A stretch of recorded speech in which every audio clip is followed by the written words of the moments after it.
Good morning, welcome to top 9 news. నా పేరు ప్రత్యూష. లదాఖ్ లో ఉద్రేకం ఉప్పొంగింది. తోక జాడిస్తున్న డ్రాగన్ దేశంపై మోదీ టూర్ గట్టి వార్నింగ్ ఇచ్చింది. దేశ రక్షణ కోసం వెనకడుగు వేయనన్న మోదీ ప్రసంగం సైన్యంలో ఊహించినంత మనోధైర్యాన్ని పెంచింది. ఇలాంటి టాప్ 9 నేషనల్ న్యూస్ ని ఇప్పుడు చూద్దాం.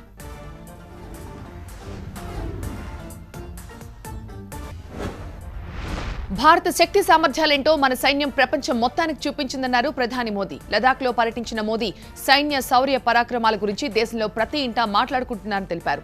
దేశ రక్షణ కోసం అత్యాధునిక అస్త్రశస్త్రాలు సిద్ధం చేస్తున్నామన్నారు. ప్రపంచం ఎందరో దురాక్రమణదారులను చూసిందని వారెవ్వరూ విజయాన్ని సాధించలేదన్నారు. ఇటు గాల్వన్ లోయలో గాయపడి లే ఆసుపత్రిలో చికిత్స పొందుతున్న సైనికుల్ని పరామర్శించారు మోదీ. ఒక్కొక్కరిని ఆప్యాయంగా పలకరించారు. యావత్ దేశం భారత జవాన్ల వెంటే ఉందని, ఇండియన్ ఆర్మీ త్యాగం మరువలేనిది అన్నారు. ఇటు డిఫెన్స్ చీఫ్ బిపిన్ రావత్ కూడా మోదీ వెంట ఉన్నారు. ఇదిలా ఉంటే మోదీ లదాఖ్ పర్యటనపై చైనా స్పందించింది. ఇరు దేశాల మధ్య దౌత్యపరమైన చర్చలు జరుగుతుండగా లదాఖ్ లో మోదీ పర్యటించడం సరికాదని చెప్పుకొచ్చింది. సరిహద్దుల్లో ఉద్రిక్తతల నేపథ్యంలో భారత్ రెచ్చగొట్టేలా వ్యవహరిస్తోందని చైనా విదేశాంగ ప్రతినిధి చావో చెప్పుకొచ్చారు.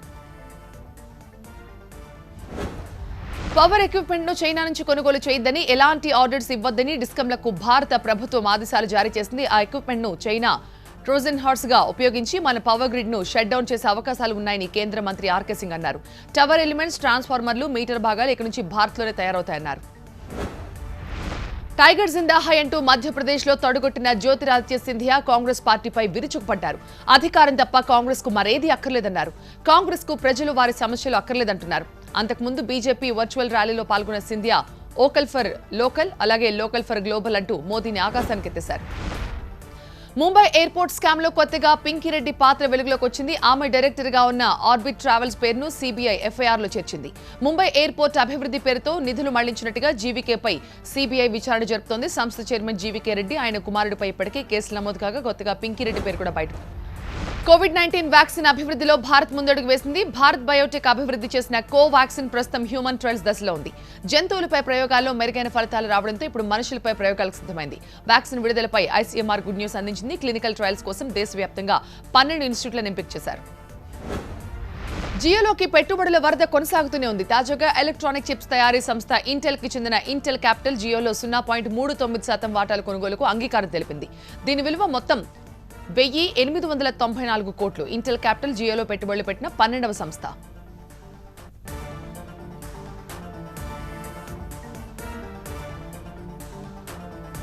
కరోనాపై పోరాటంలో ప్రాణాలు కోల్పోయిన వైద్యుడి కుటుంబానికి ఢిల్లీ సీఎం భారీ పరిహారాన్ని చెల్లించారు. ఇటు ఆసియాలోని అతిపెద్ద మురికివాడ ధారావి కరోనా ముప్పు నుంచి ఇప్పుడిప్పుడే బయటపడుతోంది. ఇటు హైదరాబాద్ ప్రగతి భవన్ లో కరోనా పాజిటివ్ కేసులు కలకలం రేపాయి. ఇలాంటి టాప్ 9 మెట్రో న్యూస్ చూద్దాం.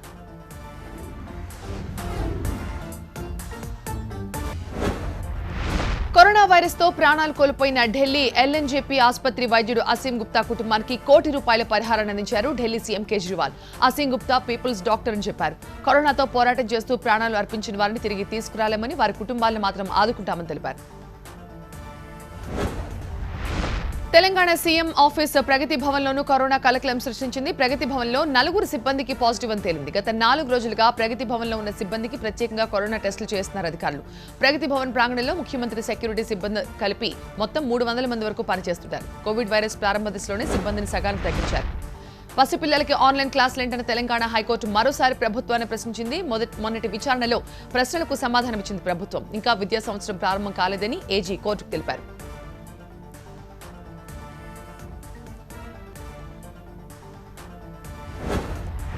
హైదరాబాద్ కోటి ప్రసూతి ఆసుపత్రి దగ్గర గర్భిణీలు నానా అవస్థలు పడుతున్నారు. కరోనా నేపథ్యంలో ఆసుపత్రిలో ఓపీ లేదని చెప్పడంతో వారంతా తీవ్ర మనోవేదనలో ఉన్నారు. ఉన్నవారు తప్ప కొత్త వాళ్లకు వైద్యం చేసేందుకు డాక్టర్లు నిరాకరించడంతో ఏం చేయాలో పాలుపోని పరిస్థితి. వైద్యం కావాలని డిమాండ్ చేస్తూ బాధితులంతా ఆసుపత్రి దగ్గరే నిరసనకు దిగారు. కరోనా కట్టడికి లాక్డౌన్ ఒక్కటే మార్గం కాదన్నారు మంత్రి తలసాని. కరోనా కట్టడికి అనేక మార్గాలు ఉన్నాయని, ప్రజలు భయపడాల్సిన అవసరం లేదు అన్నారు. కరోనా లక్షణాలు కనిపించిన ప్రతి వ్యక్తి వైద్యులను సంప్రదించాలని సూచించారు. కొందరు మూర్ఖులు కరోనాను అడ్డం పెట్టుకుని రాజకీయం చేస్తారంటూ మండిపడ్డారు.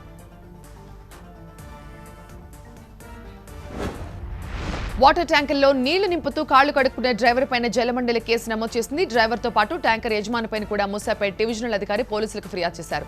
ట్యాంకర్ వాటర్ నింపుతూ డ్రైవర్ కాళ్లు కడిగిన ఉదంతంపై టీవీ9 ప్రసారం చేసిన కథనంపై స్పందన వచ్చింది. మహానగరం ముంబైని భారీ వర్షం ముంచేసింది. మరో 2 రోజుల పాటు వర్షాలు పడే అవకాశం ఉందని వాతావరణ శాఖ హెచ్చరిస్తోంది. తాజాగా కురిసిన వర్షానికి నగరంలోని చాలా ప్రాంతాలు నీట మునిగాయి. రోడ్లన్నీ జలమయమయ్యాయి. దీంతో నగరంలో చాలా చోట్ల ట్రాఫిక్ జామ్ అయింది.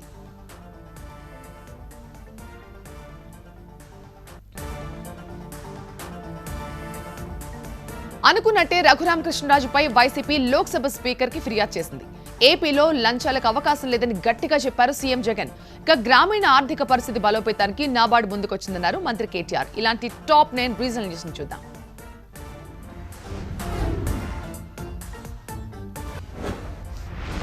నర్సాపురం ఎంపీ రఘురామకృష్ణరాజుపై వైసీపీ ఎంపీలు లోక్సభ స్పీకర్ కు ఫిర్యాదు చేశారు. ఆయనపై అనర్హత వేటు వేయాలని స్పీకర్ కు పిటిషన్ ఇచ్చారు. పార్టీ వ్యతిరేక కార్యకలాపాలకు పాల్పడ్డ ఆయనపై ఆర్టికల్ 2 ప్రకారం చర్యలు తీసుకోవాలని ఎంపీలు స్పీకర్ ని కోరారు.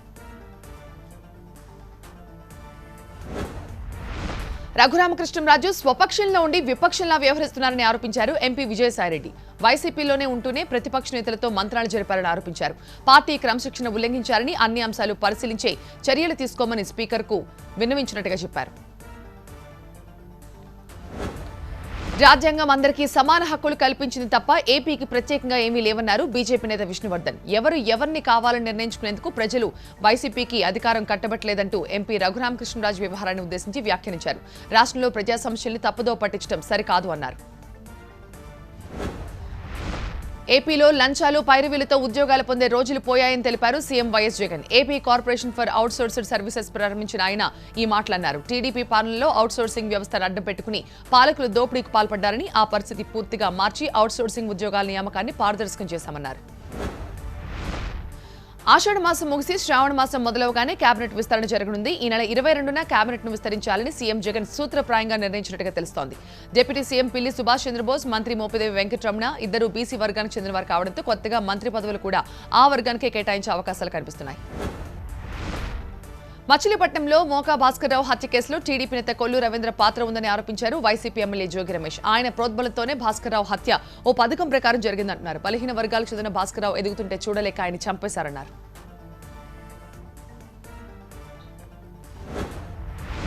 గ్రామీణ ప్రాంత ఆర్థిక వ్యవస్థ బలోపేతానికి పూర్తి స్థాయిలో సహకరించేందుకు నాబార్డు ముందుకొచ్చిందన్నారు మంత్రి కేటీఆర్. నాబార్డు సీజీఎం వైకే రావుతో ప్రగతి భవన్లో ఆయన భేటీ అయ్యారు. పెరుగుతున్న వ్యవసాయోత్పత్తుల వల్ల ప్రత్యేక ఫుడ్ ప్రాసెసింగ్ జోన్ల ఏర్పాటుకు ప్రభుత్వంతో భాగస్వామిగా ఉండేందుకు నాబార్డుకున్న అవకాశాన్ని కేటీఆర్ వివరించారు. కేంద్రం తీసుకొస్తున్న 2020 విద్యుత్ చట్టాన్ని తెలంగాణ ప్రభుత్వం మరోమారు వ్యతిరేకించింది. కొత్తగా తీసుకురావాలని చూస్తున్న చట్టంతో ఏ వర్గానికి ఉపయోగం లేదన్నారు విద్యుత్ శాఖ మంత్రి జగదీష్ రెడ్డి. విద్యుత్ చట్ట సవరణ ముసాయిదాపై కేంద్ర ప్రభుత్వం అన్ని రాష్ట్రాల విద్యుత్ శాఖ మంత్రులతో వీడియో కాన్ఫరెన్స్ కూడా నిర్వహించింది. రాష్ట్రంలో కరోనా టెస్టులు సరిగ్గా చేయడం లేదన్న బీజేపీ నేతలకి కౌంటర్ ఇచ్చారు మంత్రి శ్రీనివాస్ గౌడ్. పరీక్షలు చేస్తున్న బీజేపీ పాలిత రాష్ట్రాల్లో కేసులు తగ్గాయా అంటూ ప్రశ్నించారు. హైదరాబాద్ లో లాక్డౌన్ విధిస్తారా లేదా అనే సందేహాలపై సీఎం కేసీఆర్ నిర్ణయం తీసుకుంటారని తెలిపారు.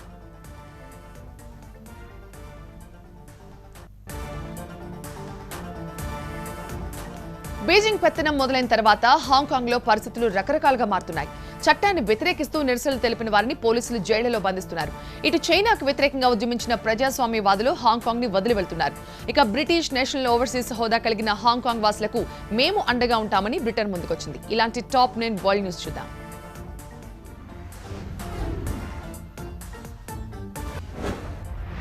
కరోనా వైరస్ ను చైనా నుంచి వచ్చిన ప్లేగుగా అభివర్ణించారు అమెరికా అధ్యక్షుడు ట్రంప్. ఎప్పటికీ తిరిగి రాకూడదు అన్న విపత్తును చైనా పునరావృతం చేసిందని మండిపడ్డారు. చైనాతో వాణిజ్య ఒప్పందంపై సంతకం చేసిన సిరా ఆరకముందే మహమ్మారి బయటకు వచ్చిందని చెప్పుకొచ్చారు.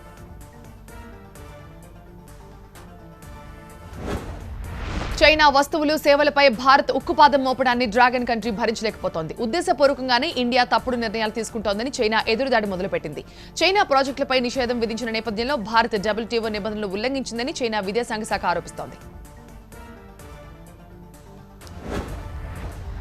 జాతీయ భద్రతా చట్టానికి వ్యతిరేకంగా ఉద్యమించిన నాయకుడు నాథన్లా హాంకాంగ్ ని విడిచి వెళ్లారు. చైనా చట్టానికి వ్యతిరేకంగా యుఎస్ కాంగ్రెస్ విచారణలో వాంగ్మూలం ఇచ్చిన తర్వాత అతను ఫేస్బుక్ లో ప్రకటన చేశారు. తాను ఎక్కడికి వెళ్తున్నారన్న విషయాన్ని వెల్లడించలేదు. ఫ్రెంచ్ లో కొత్త రాజకీయ సమీకరణాలు మొదలయ్యాయి. ప్రధాని పదవికి ఎడ్వర్డ్ రాజీనామా చేశారు. ఆయన తిరిగి ప్రభుత్వంలో కొనసాగుతారా లేదా అనేది ఇప్పుడు ఆసక్తికరంగా మారింది. కరోనా సంక్షోభం నేపథ్యంలో దేశ ఆర్థిక వ్యవస్థను బలోపేతం చేసేందుకు అధ్యక్షుడు మాక్రాన్ పాలనా వ్యవస్థను రీషఫిల్ చేసే ఆలోచనలో ఉన్నారు. నార్త్ కొరియా అధ్యక్షుడు కిమ్ జాంగ్ ఉన్ మళ్లీ కనిపించారు. రాజధాని ప్యాంగాంగ్ లో నిర్వహించిన పోలిట్ బ్యూరో సమావేశంలో పాల్గొన్నారు. దేశంలో కరోనా వైరస్ పట్ల అధికారుల్లో నిర్లక్ష్య వైఖరి బలంగా కనిపిస్తోందని, అది క్షమించరాని విషయమని హెచ్చరించారు. అంతేకాదు ఇప్పట్లో చైనా సరిహద్దు తెరిచే ప్రసక్తే లేదు అని తేల్చేశారు.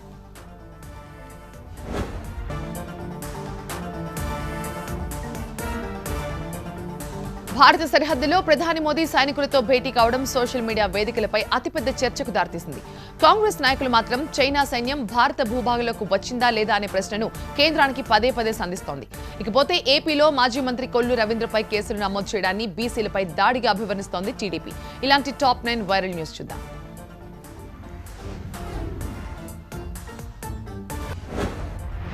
సీఎం జగన్ హయాంలో లంచాలు, సిఫార్సులు, దళారీలకు చోటు లేదని ట్వీట్ చేశారు వైసీపీ ఎంపీ విజయసాయిరెడ్డి. ముఖ్యమంత్రి ప్రారంభించిన ఎపిస్కో ద్వారా బడుగు బలహీన వర్గాలు రిజర్వేషన్లు పాటిస్తూ మహిళలకు 47,000 అవుట్సోర్సింగ్ ఉద్యోగాలు రాబోతున్నాయని తెలిపారు.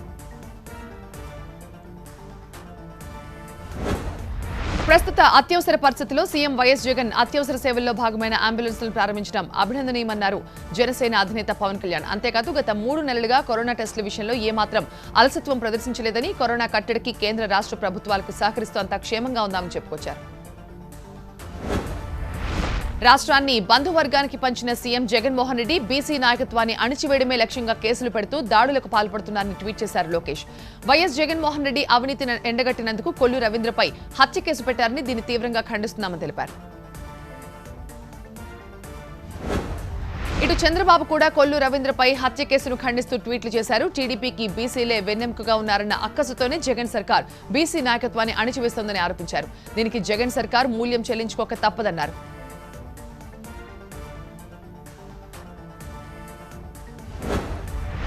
కరోనా సంక్షోభం మధ్యలో కాంగ్రెస్ సీనియర్ నేత అహ్మద్ పటేల్ ఇంటికి ఈడీని పంపిన కేంద్రం దేశంలో దేనికి ప్రాధాన్యమిస్తుందో అర్థమవుతోందని ట్వీట్ చేశారు ప్రియాంక గాంధీ.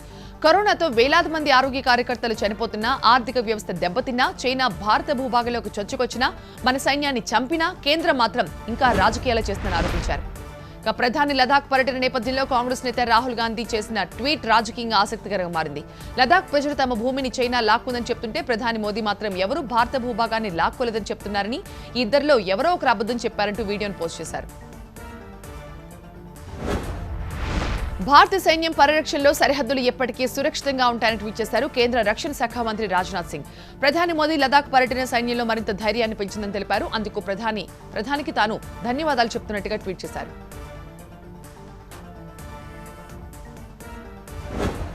లదాఖ్లో ప్రధాని మోదీ పర్యటన భారత సైన్యంలో సరికొత్త ఉత్సాహాన్ని నింపుతుందని ట్వీట్ చేశారు కేంద్ర హోంశాఖ మంత్రి అమిత్ షా. భారత్ చైనాల మధ్య ఉద్రిక్తతల నేపథ్యంలో మోదీ లదాఖ్, లేహ్లో పర్యటించిన నేపథ్యంలో ఆయన ఈ ట్వీట్ చేశారు.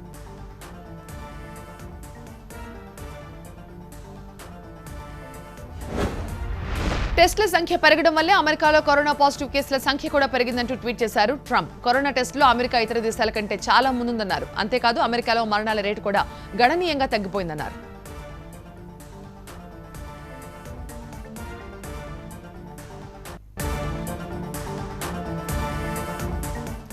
బాలీవుడ్ కి డాన్స్ నేర్పించిన సరోజ్ ఖాన్కి లేరు.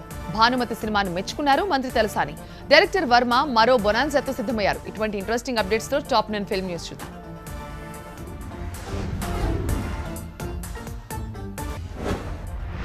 ప్రముఖ కొరియోగ్రాఫర్ సరోజ్ ఖాన్ కన్నుమూశారు. కొన్నాళ్లుగా ఊపిరితిత్తుల వ్యాధితో బాధపడుతున్న ఆమె శుక్రవారం తెల్లవారుజామున తుది శ్వాస విడిచారు. 300కు పైగా సినిమాలకు కొరియోగ్రఫీ చేసిన సరోజ్ ఖాన్ లేని లోటు పూడ్చలేనిది అంటూ సంతాపాన్ని వ్యక్తం చేస్తున్నారు బాలీవుడ్ సెలబ్రిటీలు.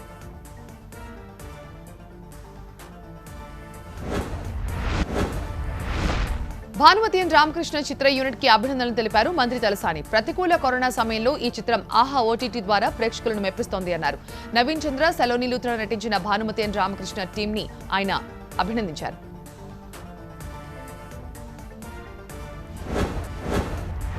తన పేరు మీద నకిలీ ఖాతాలు తెరిచి సినిమా ఛాన్స్లు ఇప్పిస్తామంటూ కొందరు అమ్మాయిలకు వల విసురుతున్నారని సైబర్ క్రైమ్ పోలీసులకు ఫిర్యాదు చేశారు director Ajay Bhupathi.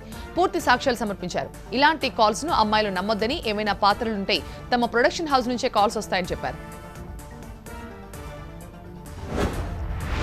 Green challenge ని మరో మలుపు తిప్పారు రేణుదేశాయ్. యాంకర్ ఉదయ్ భాను విసిరిన ఛాలెంజ్ ను స్వీకరిస్తూ కూతురు ఆజాద్తో కలిసి మొక్కలు నాటారు. గ్రీనరీపై చిన్న పిల్లలకు అవగాహన పెంచాల్సి ఉందని చెప్తూ తాను ఈ ఛాలెంజ్ ని 3 పిల్లలకు ఫార్వర్డ్ చేశారు. చెట్ల ప్రాముఖ్యత గురించి వాళ్లకే తెలియాల్సి ఉందన్నారు. తన కూతురు అలియాతో మహేష్ భట్ డైరెక్ట్ చేస్తున్న సడక్ 2 మూవీ వివాదాస్పదమవుతోంది. ఈ సినిమా పోస్టర్ హిందువుల మనోభావాలను దెబ్బతీసేలా ఉందంటూ ముజఫర్పూర్ కోర్టులో పిటిషన్ దాఖలైంది. మహేష్ భట్, నిర్మాత ముఖేష్ భట్, నటి అలియా భట్లపై 2 సెక్షన్ల కింద కేసు నమోదు చేశారు.